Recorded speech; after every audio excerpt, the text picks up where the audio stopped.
Hoy entramos al séptimo mensaje a la séptima iglesia. ¿Y qué iglesia nos toca hoy día? Ya la última, la iglesia de Laodicea. Empezamos con la primera iglesia de Éfeso y hoy día estamos terminando el mensaje a las 7 iglesias. ¿Cuántos han aprendido y ha sido de edificación estos mensajes? Amén. Yo creo que para todos Dios nos está dando este mensaje en el momento oportuno. Este es un mensaje de preparación, es un mensaje de aviso, de advertencia que Dios tiene para nosotros. Y bien, vamos a ir de lleno de frente al mensaje a la iglesia de Laodicea. Y como siempre, hacemos un pequeño recuento histórico de esta ciudad y de esta iglesia que está ubicada en esta ciudad. Bueno, esta iglesia, esta ciudad, mejor dicho, la ciudad, primero hablamos de la ciudad de Laodicea, es una de las ciudades que realmente fueron consideradas de todas estas ciudades que hemos hablado. Esa tenía una característica muy especial. De todas las ciudades era la más próspera, económicamente hablando. Era una ciudad realmente que en comparación de las demás económicamente estaba muy bien. Se dice que este nombre Laodicea le pusieron ese nombre porque el rey que estaba gobernando en algún momento ese lugar, su esposa se llamaba Laodicea y es por eso que en honor a su esposa le pone este nombre a la ciudad. ¿Qué características tenía esta ciudad básicamente? 3 características. Era un gran centro económico, bancario, financiero. O sea, usted ahí va a encontrar los mejores bancos, las mejores financieras, las iba a encontrar en Laodicea. Además de eso, era un gran centro de confección de ropa. La tela que se producía, que se trabajaba ahí, era de muy buena calidad. Había inclusive una tela como de un color negro oscuro que ellos la exportaban y realmente era muy costosa, era considerada una tela de mucho lujo. Y además, ellos también eran considerados como uno de los más grandes centros en lo que es la medicina. Inclusive habían desarrollado ellos una especie de ungüento o colirio para los ojos muy bueno. Entonces ellos eran famosos por el área bancaria, eran famosos por su área textil y también por el área de la medicina. Por lo tanto, esta iglesia, por eso que muchos sostienen que con todas esas características, era una iglesia que económicamente estaba muy, pero muy bien. Tal es el punto que tenían buena economía, que inclusive cuentan de que en algún momento hubo un gran terremoto en la Odisea y quedó muy destruida. Y para entonces estaba de emperador, estaba Nerón. Entonces Nerón se enteró que la ciudad había sido destruida y quiso apoyarlos económicamente para volver a levantar la ciudad. Ellos eran tan autosuficientes económicamente hablando que no aceptaron ningún tipo de ayuda del Imperio Romano y ellos mismos en muy poco tiempo volvieron a reedificar la ciudad. ¿Por qué? Porque tenían las condiciones económicas. Además de eso, como todas las ciudades que hemos hablado, era una ciudad obviamente muy idólatra también, mucha influencia de la cultura griega. Adoraban al dios Zeus, adoraban a muchos dioses. Era una ciudad muy influenciada por la cultura griega. Cuentan algunos que uno de los primeros líderes de la iglesia de la Odisea, fue un tal Arquipo. Y este hombre, al comienzo, obviamente como fiel devoto a Dios, por defender también, por hacer, digamos, apología de la fe cristiana, él murió apedreado. Su sucesor, después de que él muere apedreado por defender los principios y valores cristianos, su sucesor, que se llamaba Sagar, también muere apedreado. Prácticamente esta iglesia tuvo 2 mártires en sus inicios. Por lo tanto, es una ciudad que todos hablan que el punto más resaltante de ellos era la parte económica. Ahora, vamos a ver cómo ese contexto que he hablado influenció sobre la iglesia de la Odisea que estaba ahí adentro. Y vamos ahora entonces directamente a cuáles son las palabras que Jesús tiene para esta iglesia. Vamos a Apocalipsis capítulo 3, 14 y 20. Recuerden que hoy día el Señor nos está diciendo, vuelve a arder otra vez. Dile que está a tu costado, vuelve a arder. No que te enciendas ahorita, pero espiritualmente. El Señor quiere que ardas. Amén. Y mira lo que dice en Apocalipsis 3, del 14 al 20. Le dice, escribe esta carta al ángel de la iglesia de Laodicea. Este es el mensaje de aquel que es el Amén, el testigo fiel y verdadero, el principio de la nueva creación de Dios. Yo sé todo lo que haces, que no eres ni frío ni caliente. Como quisiera que fueras lo uno o lo otro. Pero ya que eres tibio, ni frío ni caliente, te escupiré de mi boca. Tú dices, soy rico, tengo todo lo que quiero, no necesito nada. Y no te das cuenta de que eres un infeliz y un miserable. Eres pobre, ciego y estás desnudo. Así que te aconsejo que de mí compres oro, un oro purificado por fuego, y entonces serás rico. Compra también ropas blancas de mí, así no tendrás vergüenza por tu desnudez. Y compra ungüento para tus ojos, para que así puedas ver. Yo corrijo y disciplino a todos los que amo. Por lo tanto, sé diligente y arrepiéntete de tu indiferencia. Mira, yo estoy a la puerta y llamo.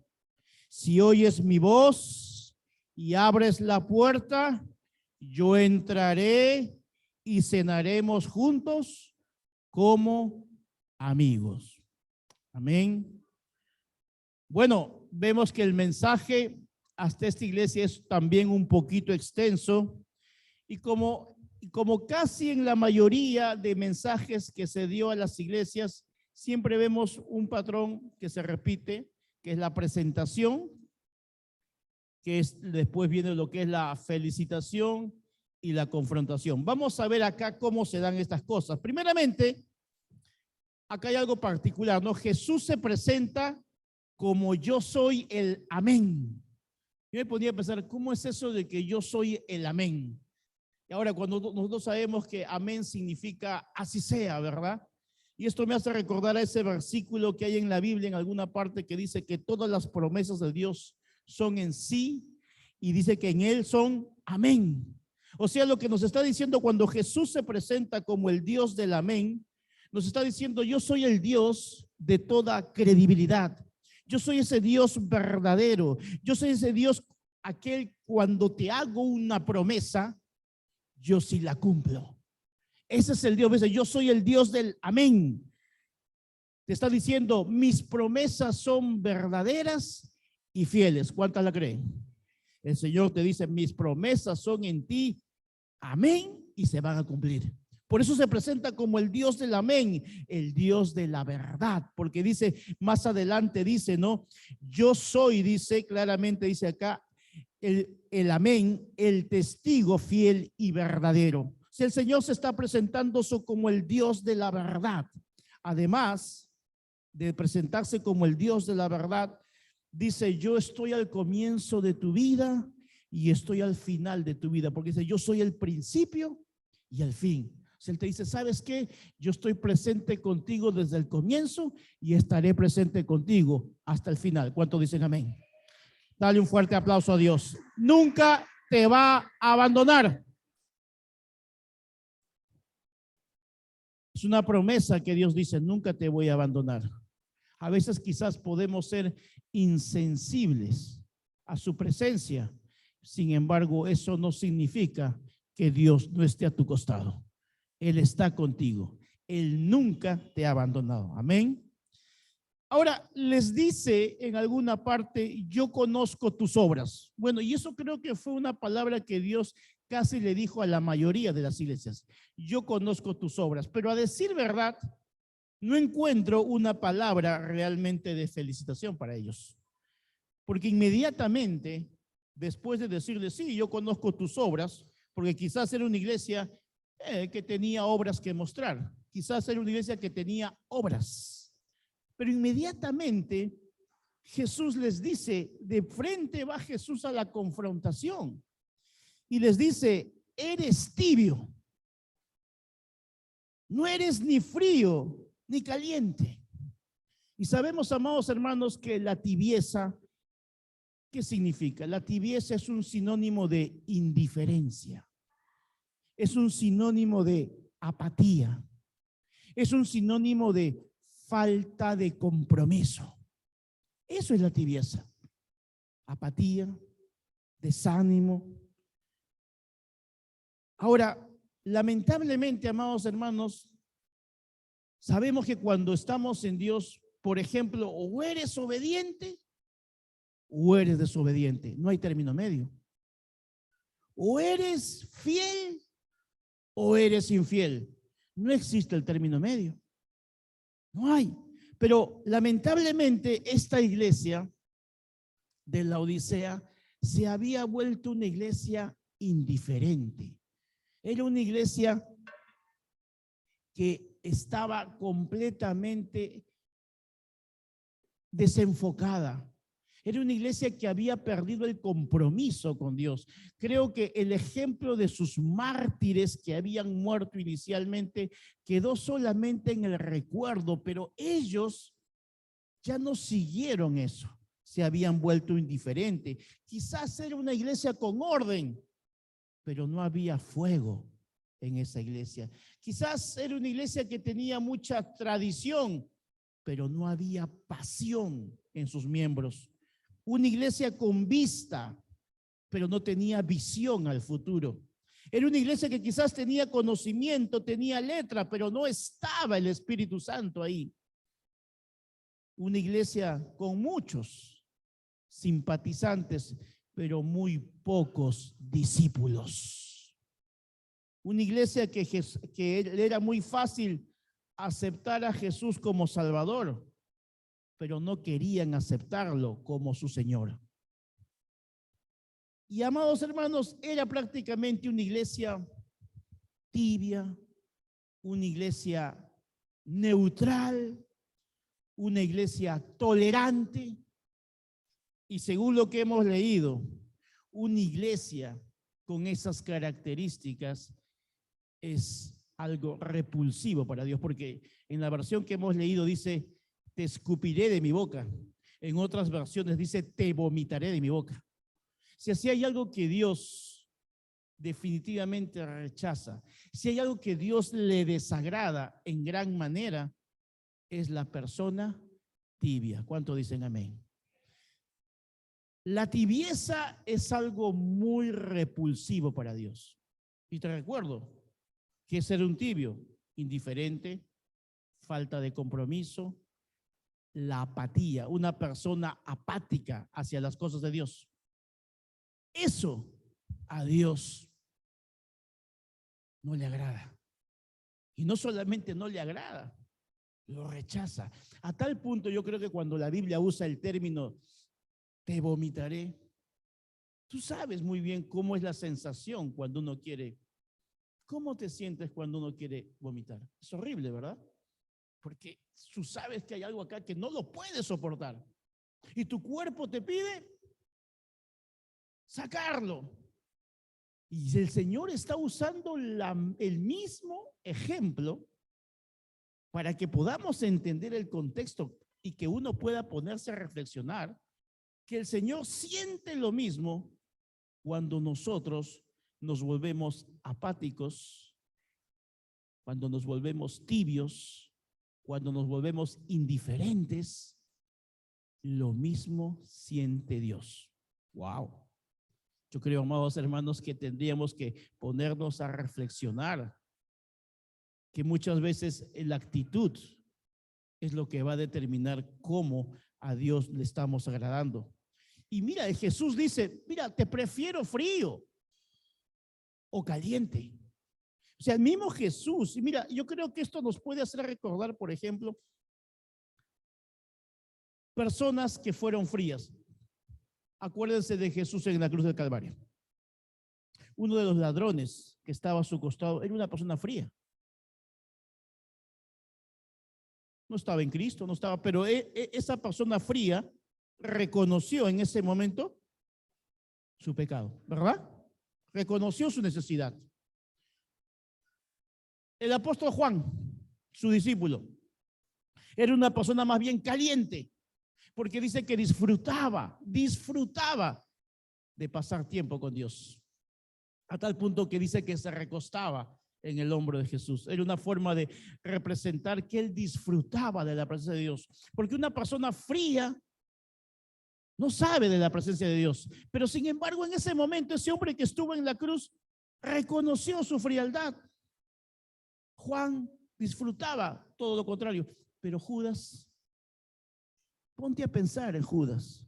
Judas es el ejemplo clarísimo de una persona tibia. Estuvo con Jesús, salía con Jesús, era parte de los milagros de Jesús, salía junto con él a hacer campañas, estuvo suficientemente cerca de Jesús. ¿Quién más cerca que a Jesús que Judas? Judas era prácticamente uno de sus brazos derechos de Jesús. Pero el corazón de Judas estaba lejos de él. ¿Te das cuenta que la tibieza de un creyente no significa de lo cercano que estés en la iglesia, en el ministerio? Judas estaba cerquita con Jesús. Los 3 años que habrán pasado con Jesús, ¿cuántas anécdotas, situaciones, vivencias podría contarnos Judas? Salieron, seguramente que Judas más de una vez lo vio a Jesús descansar, dormir, vivencias. Judas estaba cerca de él físicamente, pero su corazón estaba lejos. ¿Quién era el tibio? Judas. Ahora, una persona fría, hay mucha gente afuera que la consideramos fría, ¿por qué? Porque está completamente alejado de Dios. Pero tú te acercas y te puedes decir, sí, de verdad, yo no quiero saber nada con Dios, pero sí reconozco, no reconozco que me he apartado, reconozco que yo no soy de una persona de iglesia, reconozco que yo no soy una persona de oración. Ok, pero o sea, se está manifestándose como una persona fría. No estoy diciendo, sí, soy frío, sí, me gustaría algún día acercarme a Dios. ¿Se han acercado a personas así que les han dicho eso? Sí, dice, yo no quiero saber nada con la iglesia, no quiero saber nada con Dios. Son fríos, pues. Y Jesús dice, pues, te prefiero frío. O una persona que obviamente caliente es la persona que está apasionada por Dios, que sirve a Dios, que ama a Dios, que lo da todo por Dios. Ok, o eres frío o eres caliente. Pero ¿sabes qué? Dios rechaza a una iglesia tibia. Dios rechaza a ese creyente que es tibio. Que ya solamente, ya es por costumbre. Ya todas las cosas las hace por tradición. Ya no es la pasión de antes, ahora es por cumplir. Y eso es lo que Dios rechaza. Por eso Jesús le dice, oye, si fueras frío o si fueras caliente, bueno, algo podría hacer por ti. Si fueras frío, correría a ayudarte. Si fueras caliente, manifestaría mis bendiciones para ti, pero si eres tibio, no puedo hacer nada. Wow. Dios no puede hacer nada con un tibio. No puede hacer nada. Y el Señor justamente nos está diciendo que esa tibieza es algo que tenemos que desarraigar de nuestra vida. Tienes que tomar la decisión. Tú sabes las consecuencias. Mira, hablamos la semana pasada, si no me equivoco, de la iglesia de Sardis. Y acá hay una diferencia. La iglesia de Sardis, dice, era una iglesia que estaba muerta. O sea, estaba fría. Pero estaba en mejores condiciones que esta, porque al menos la iglesia de Sardis estaba fría. Esta iglesia de que estamos hablando de la Odisea estaba tibia. O sea, si se trata de comparar, la de Sardis, que estaba muerta, estaba mejor que esta. Porque el Señor dice, te prefiero frío o caliente. Y la iglesia de la Odisea estaba completamente tibia. Ahora mira, la pregunta es, ¿y por qué era una iglesia tibia? Y el mismo versículo bíblico nos está diciendo las razones por qué esta iglesia era tibia. Y la razón por la que esta iglesia se había entibiado era a causa de las riquezas. ¿A causa de qué? De las riquezas. Porque la cita bíblica dice, ¿no? Yo soy rico, no necesito de nada. Y ojo, que eso si lo traemos al tiempo actual, ¿cuántos creyentes?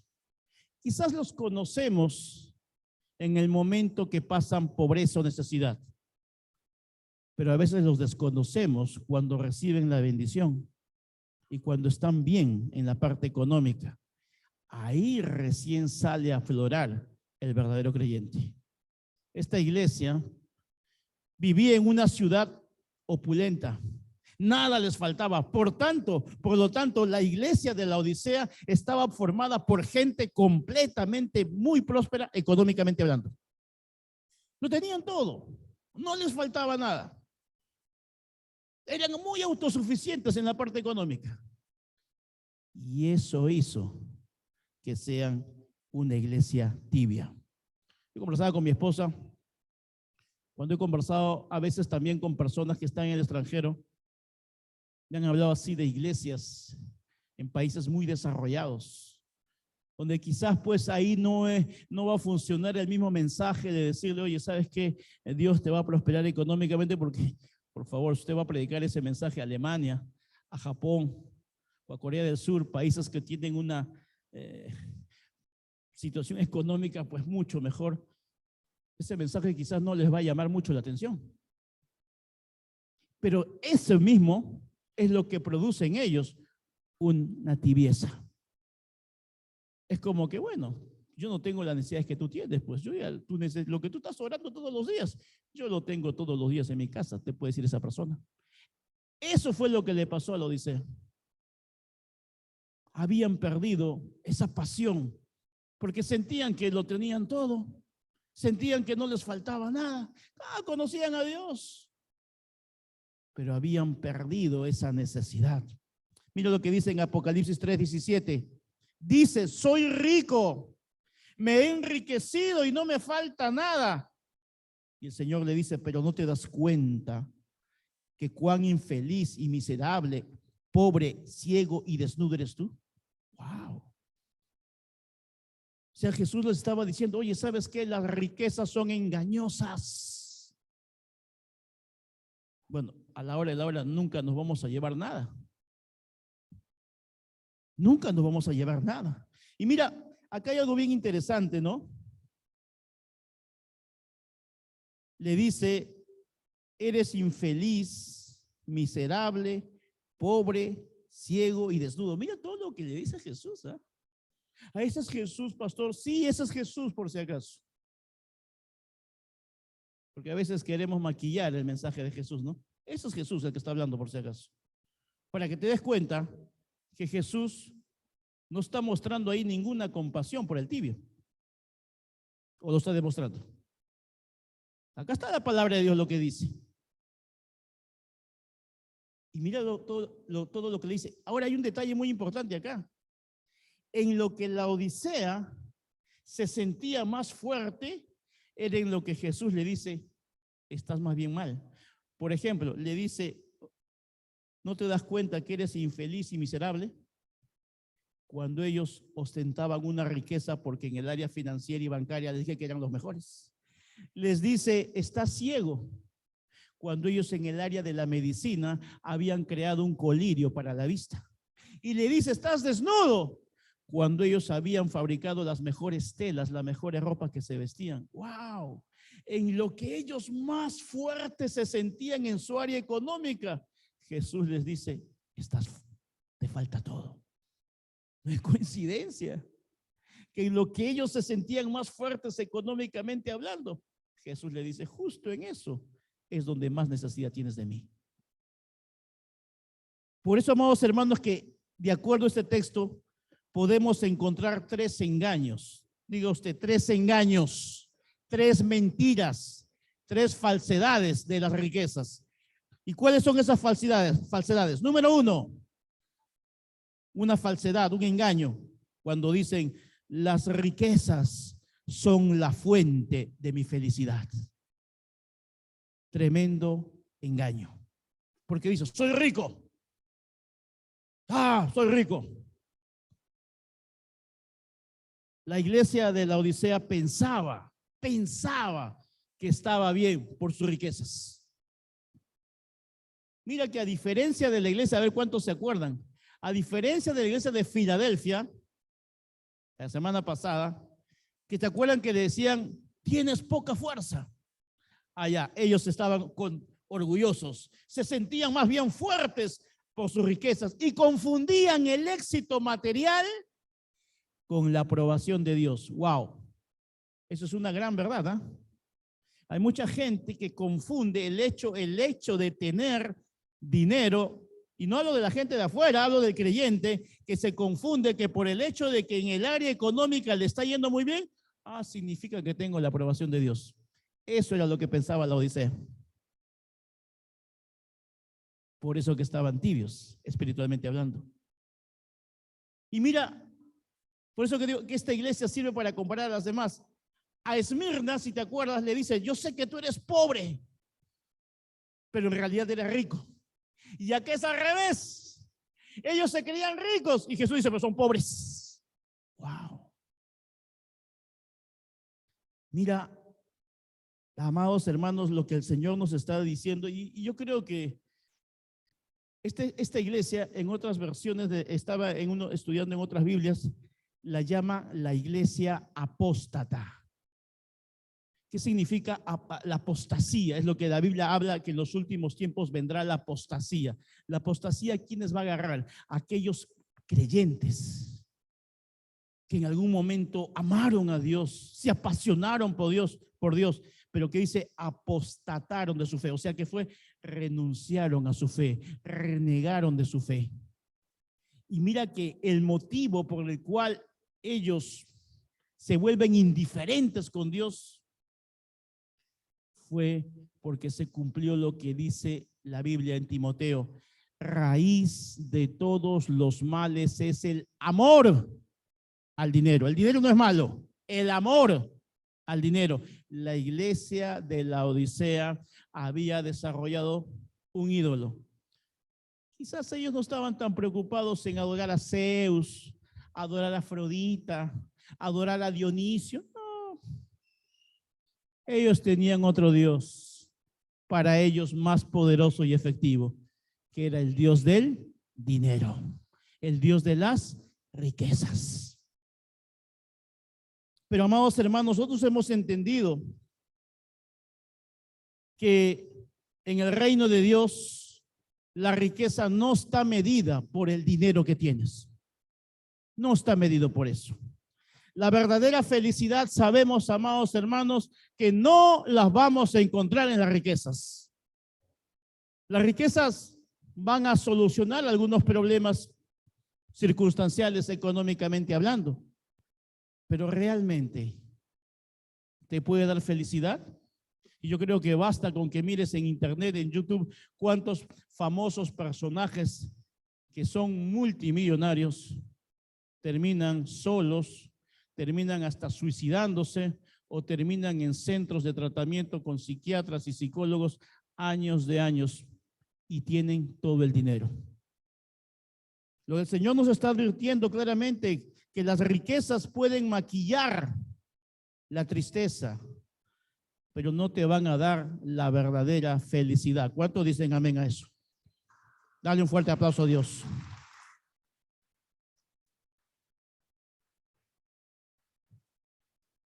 Y es interesante también porque en otras iglesias se estaban cuidándose de la falsa doctrina.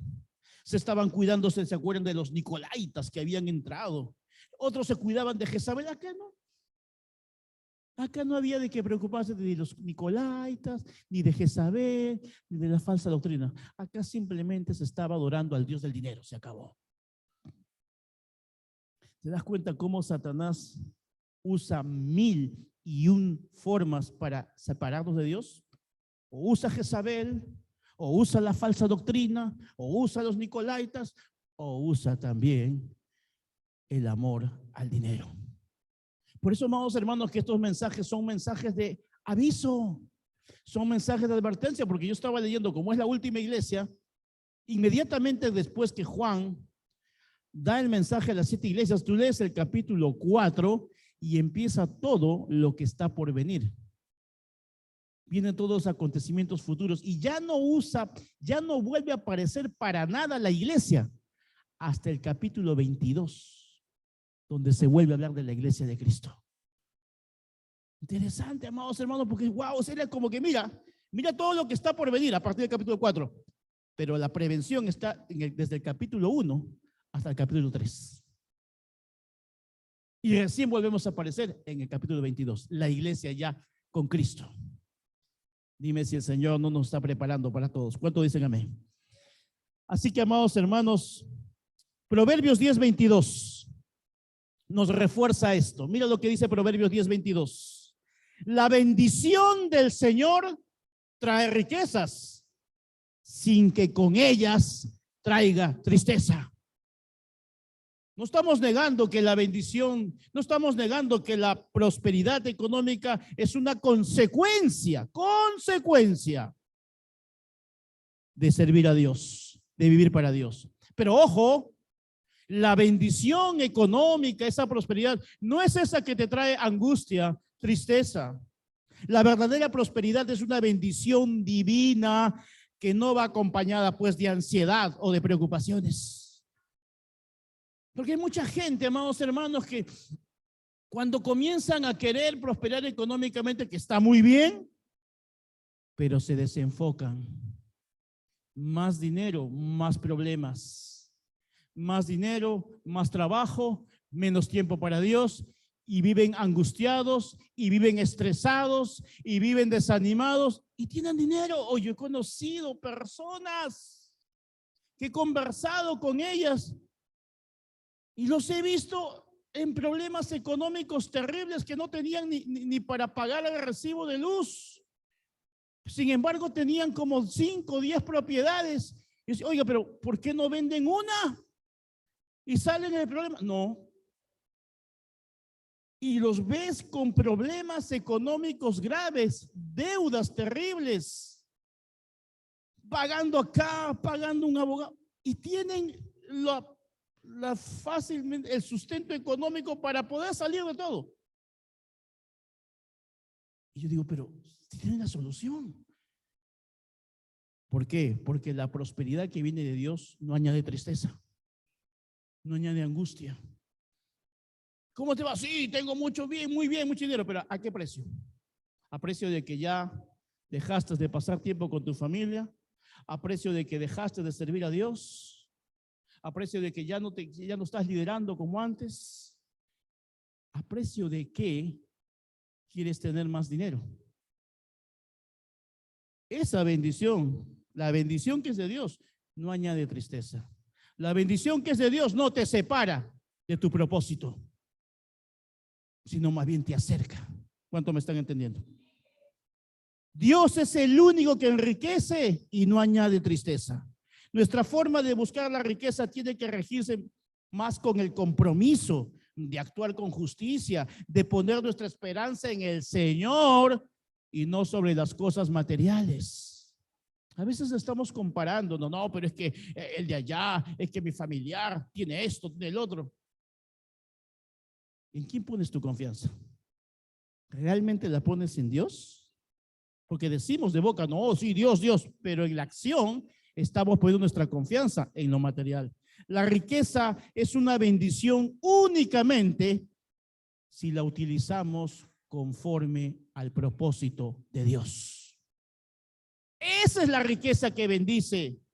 Si la riqueza se obtiene sin reconocer, ojo, si la riqueza se obtiene sin reconocer que es una bendición de Dios, esa es la que suele acarrear toda clase de tristezas.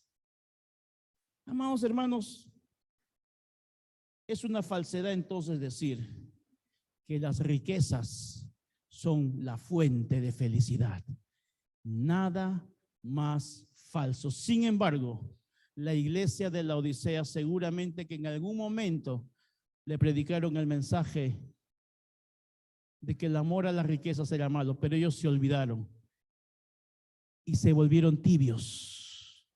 Por lo tanto, el amor a las riquezas está íntimamente relacionado con la tibieza espiritual. Es lo que hemos aprendido el día de hoy. Amén. Número 2, vamos a ver otra mentira. Vamos a ver otra falsedad, otro engaño del diablo que dice, las riquezas son el producto de mi esfuerzo. Porque dice, me he enriquecido, dice. Siempre cuando menciono esto, me hace acordar ese tipo de personas que dicen, yo me he quemado las pestañas, yo me he roto los lomos, yo me he esforzado por tener esta casa, esta profesión, a mí me costó. Wow. No te olvides que es Dios quien te dio la habilidad, quien te dio la inteligencia, quien te dio la capacidad. Porque esas personas te dicen, oye, wow, ¿cómo tú puedes salir adelante económicamente? Yo conocí un amigo, era un hombre que hoy día tú lo veías aquí económicamente mal, en 2 días tenía una creatividad, te armaba un negocio, tenía un olfato para el negocio, para la inversión muy bueno. Y en semanas lo veías al hombre, pero así económicamente muy bien. Yo decía, tú tienes un don, le digo. Tú donde pones el ojo, encontraba negocio y todo el mundo lo conocía. Oye, él es tremendo.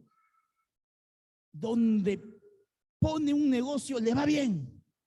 Y es verdad, tenía ese don. Pero nunca le entregó su vida a Dios. Tenía la habilidad, tenía el don, pero se había olvidado que ese don y esa habilidad maravillosa que él tenía se la debía únicamente y exclusivamente a Dios. ¿Cuánto dicen amén? Dale un fuerte aplauso a Dios. ¿Qué pasó con los habitantes de la Odisea? ¿Qué pasó con los miembros también de la iglesia de la Odisea? Ellos pensaron que se habían enriquecido gracias a su esfuerzo, gracias a su capacidad, gracias a su habilidad. Lo he logrado. Pero sin embargo, se olvidaron que ese esfuerzo, esa capacidad y esa habilidad que tenían en la Odisea era producto de Dios. Se olvidaron. Quizá de boca lo decían, pero internamente en su corazón ellos estaban más agradecidos con ellos mismos que con Dios. Por eso es que es muy arrogante pensar que lo que tenemos es gracias a nosotros mismos. Wow.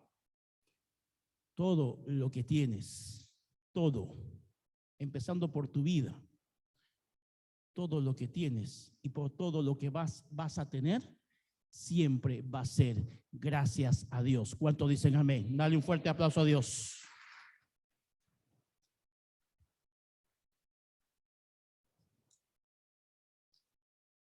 Santiago 1:17 dice, todo lo que es bueno y perfecto, miren, todo lo que es bueno y perfecto es un regalo que desciende a nosotros de parte de Dios nuestro Padre. ¡Wow!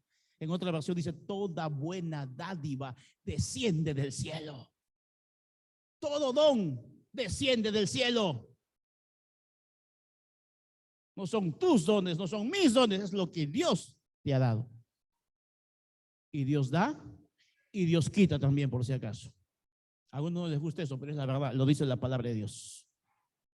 No hay nada verdaderamente bueno en este mundo, ojo, no hay nada verdaderamente bueno en este mundo que no proceda de nuestro Padre Dios. Amados hermanos, cuando diezmamos, ¿qué les hemos enseñado? ¿Ok?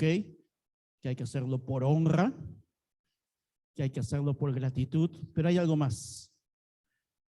Cuando diezmamos, también es una señal de humildad, que le estamos diciendo, Señor, esto no es mío, es tuyo, Señor. Te doy de lo que tú me das, Señor. El diezmar es un acto de humildad de corazón en la que reconocemos, Señor, nada es mío. Y si tú quieres, me lo puedes quitar o me puedes dar 10 veces más. Pero el diezmar te lleva a tener un corazón humilde delante de Dios. ¿Cuántos dicen amén? Dale un fuerte aplauso a Dios.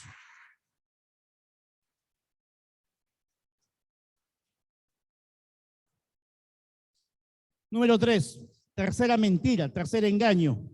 Las riquezas son la respuesta a todo. Porque ellos más adelante dicen, no necesito nada. ¡Wow! La iglesia de la Odisea se había vuelto una iglesia orgullosa, autosuficiente, a tal punto de decir, no necesito nada. Amados hermanos, sí tiene que ver mucho el orgullo en eso también. Porque muchas veces el amor al dinero te lleva al orgullo. Y a veces hay hasta creyentes, amados hermanos, que uno quiere bendecirlos o uno quiere ayudarlos y no aceptan ayuda. No, no, no, no. A veces están pasando una prueba fuerte de manera personal, en casa, pero tratan ellos de que nadie se entere, porque lo último que quisieran es que alguien los venga a ayudar.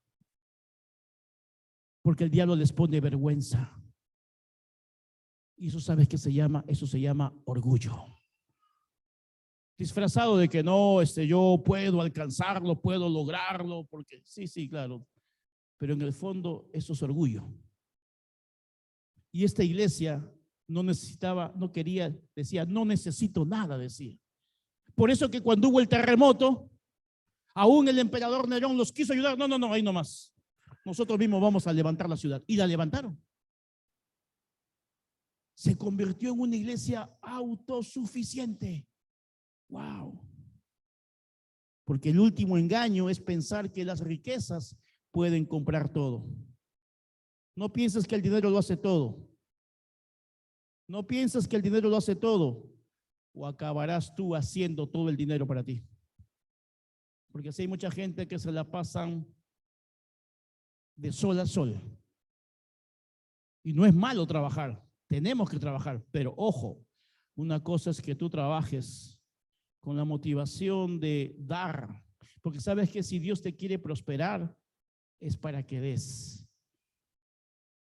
No para que acumules y acumules y acumules. Como le dijo Dios a ese hombre en la Biblia, que decía, comido, he bebido, tengo mis graneros llenos.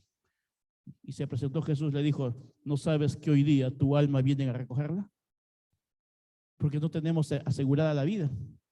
A veces descansamos, tengo dinero en el banco, tengo casas, tengo carros. ¿Y qué pasa si esta noche te vas? Y ahí se cumple esa frase muchas veces que en el mundo dicen, ¿no? Que nadie sabe para quién trabaja. Y a veces termina todo ese dinero que has juntado, acumulado, termina en las manos de la persona que menos querías que termine. Cuidado. El dinero puede comprarnos medicina, amados hermanos, pero nunca nos va a dar la salud. El dinero podrá darnos sexo, pero nunca no nos va a dar amor. El dinero podrá darnos un seguro, quizás, pero no la seguridad que Dios nos da. El dinero quizás nos podrá dar diversiones, claro, pero no nos va a dar una verdadera amistad. Con el dinero puedes comprar una gran casa si quieres, pero no te va a dar un hogar. Un hogar no te lo va a dar el dinero. Aún, amados hermanos, con el dinero podemos tener una vida llena de lujos, sí, pero el dinero no te va a dar la vida eterna, porque la vida eterna solamente te la da Jesús y solamente Él. ¿Cuántos dicen amén?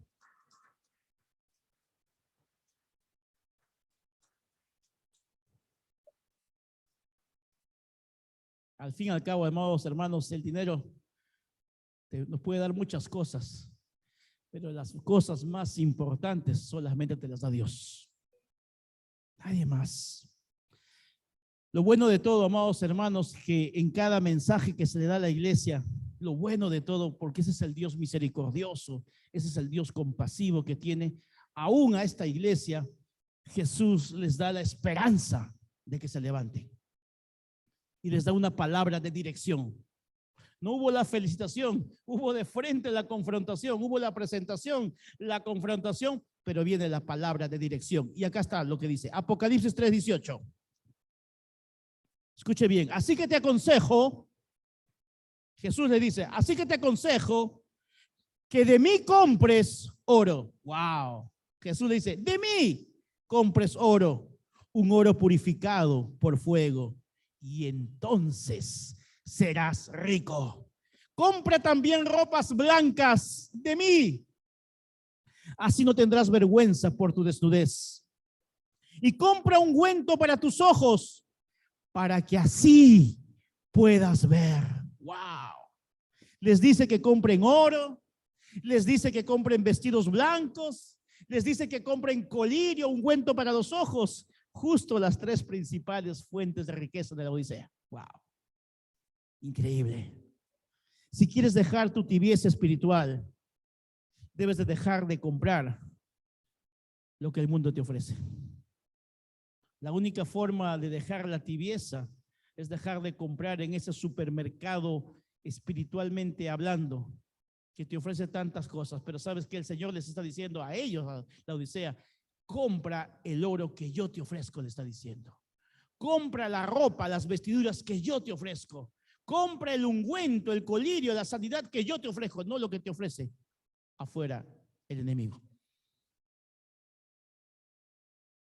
¿Qué le está diciendo? Número uno, entonces, que compren oro. Le dice Job 23:10. Job 23:10 dice, pero si le encuentro y él me pone a prueba, yo saldré tan puro como el oro. Wow. La ciudad de la Odisea tenía oro por sus industrias, pero no tenía el oro refinado que Dios nos está ofreciendo. Un oro refinado, amados hermanos, ¿cómo se hace el oro? Un oro refinado es un oro probado. ¿Qué significa ese oro? Amados hermanos, Dios quiere refinar tu carácter. Pide que está a tu costado. Dios quiere refinar tu carácter. El oro es probado. El oro es refinado. Amados hermanos, más importante que tener lingotes de oro es que nuestro carácter sea de oro. ¿Cuántos dicen amén? Dios quiere que tengas un carácter de oro. Si tú quieres volver a arder, Dios nos dice, vuelve a arder. Si tú quieres volver a arder por Dios, necesitas que Dios trate tu carácter. Ese es el oro que tú y yo necesitamos. Ese oro refinado, ese oro probado. El oro no le teme al fuego. El horno de las pruebas hace más puro y brillante el oro. Las pruebas están haciendo más puro y brillante tu carácter. Dios te quiere bendecir con el verdadero oro. Mire, amados hermanos, no existe ninguna técnica acelerada para producir el oro. Purificar el oro es un proceso largo y muy meticuloso. Y ese es el proceso que Dios está haciendo en ti y en mí. ¿Cuántos dicen amén? Ah, porque somos oro. Ese es el oro que realmente quiere bendecirnos. Pero la iglesia de la Odisea estaba preocupado en otro oro. Porque pensaban que mientras estaba el bolsillo lleno, se acabó los problemas. Dios prueba la fe de los creyentes. Dios prueba la fe del creyente como el oro para probar su genuinidad. ¿Es realmente la fe de este hombre genuina? Vamos a probarla como el oro. Ahí se va a probar la genuinidad y el gran valor, aún en medio del sufrimiento.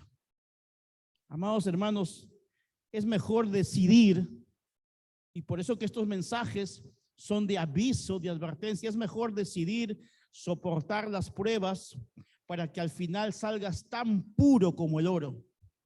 Porque cuando salgas después de esa prueba, ahí sí vas a tener un valor incalculable.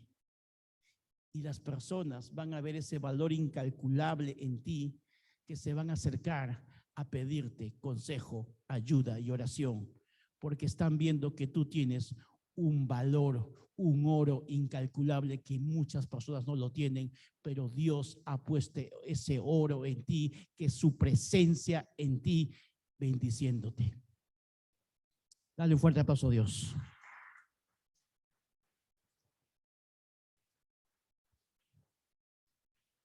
Ese oro es tan valioso que las personas que están sufriendo afuera te vendrán a buscar.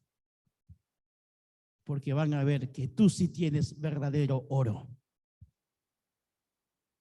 Ese oro solamente te lo da Jesús. Amén. Entonces el Señor les dice, te voy a dar oro. Pero ¿qué también les dice? Ropas blancas, vestiduras blancas. Recuerden que la ciudad de la Odisea era conocida por su industria textil. Inclusive dice que era muy famosa porque vendían una lana negra. Pero el Señor te dice, te voy a dar una vestidura blanca. Sin hacer ¿no? Pero ahí dice que eran famosos por vender una lana negra. Ellos se jactaban de eso. Sin embargo, dice el Señor, ¿sabes qué? Te voy a dar unas vestiduras blancas. Wow.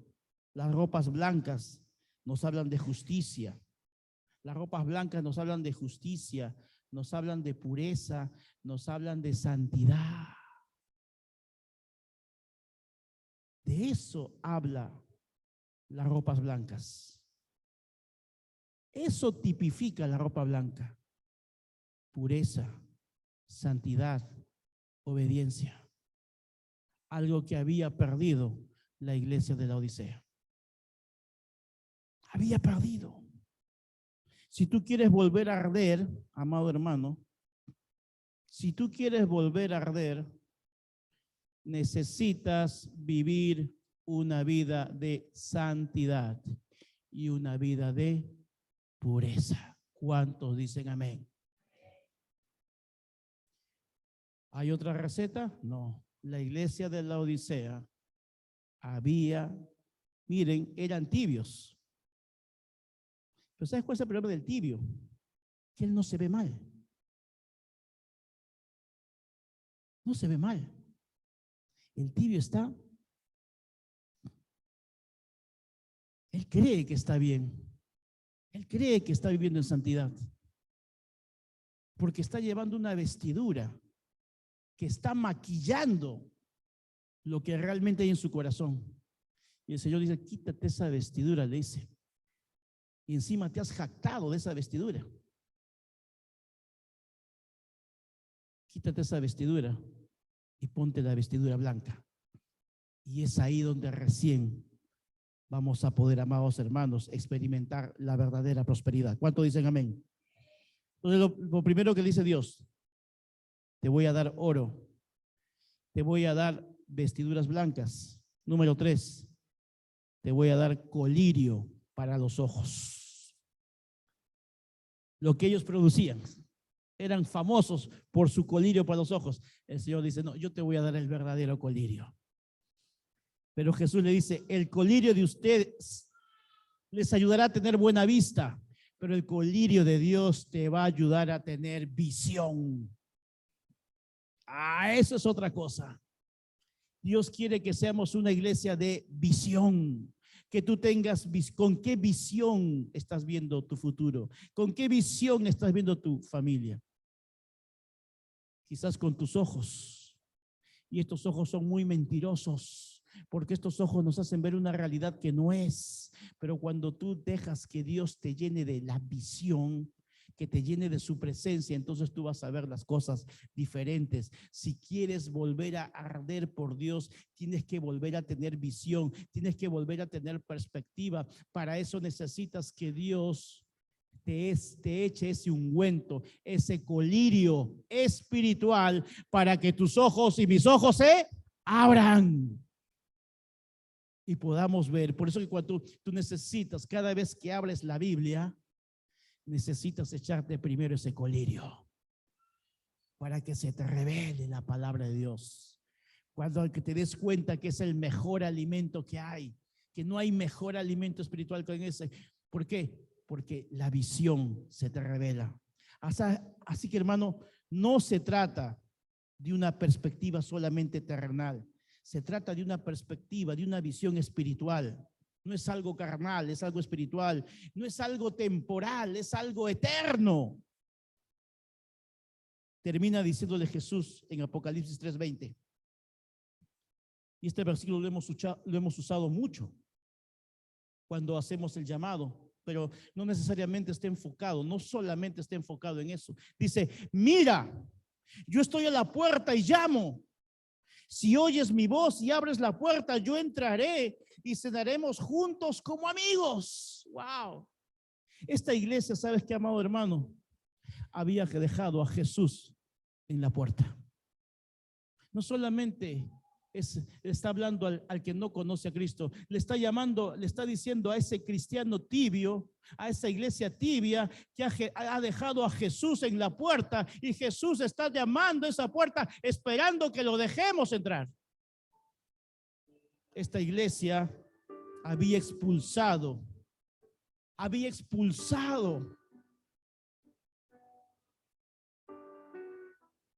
Jesús. Lo había expulsado a Jesús de la iglesia. Jesús estaba en la puerta tocando. Estaba llamando en la puerta de la iglesia. Iglesia, déjenme entrar. Están reunidos adentro, están celebrando, están muy contentos, pero yo estoy afuera. Le estaba diciendo, déjenme entrar. Ya no solamente es para el que decimos, oye, entrega tu vida a Jesús. No, nos está hablando al creyente, al cristiano, a la iglesia. Le está diciendo, ¿me pueden dejar entrar? Estoy a la puerta. Déjenme entrar en sus reuniones. Déjenme entrar en sus eventos. Déjenme entrar a mí. ¿De qué sirve que hagamos muchas cosas si no permitimos que Él esté en medio? De nada sirve que hagamos lo que hagamos. Quizás la iglesia de la Odisea era una iglesia muy activa. Activismo. No tenían tiempo para nada. Del trabajo, la iglesia, el trabajo, para aquí, para allá, para acá.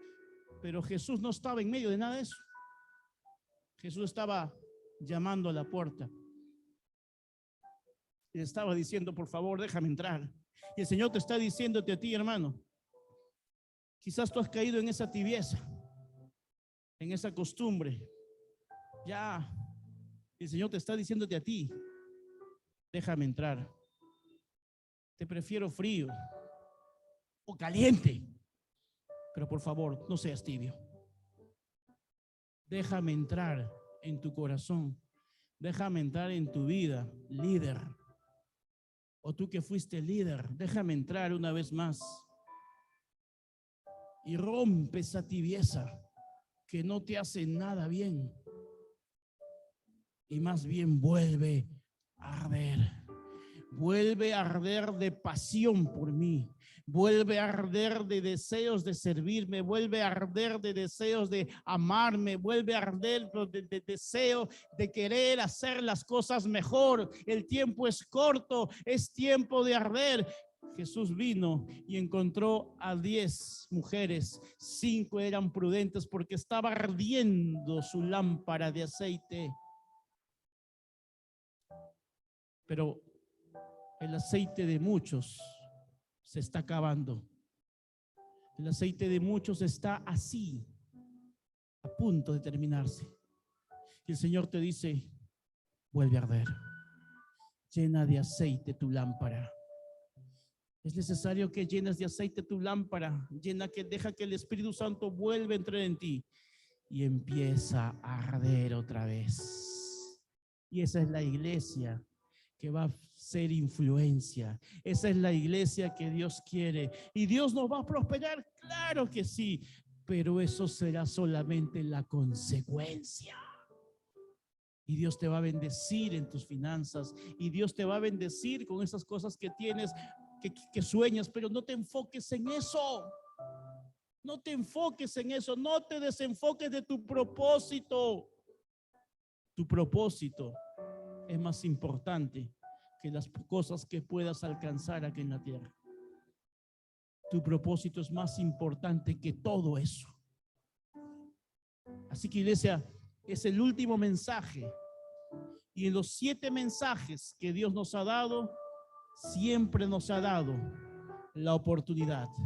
Aún esta iglesia, que en mi opinión la considera la que estaba peor que todas, aún que Sardis, sin embargo, hay esperanza. Y le dice, vuelve a arder. Busca mi oro, busca mis vestiduras blancas, busca mi colirio.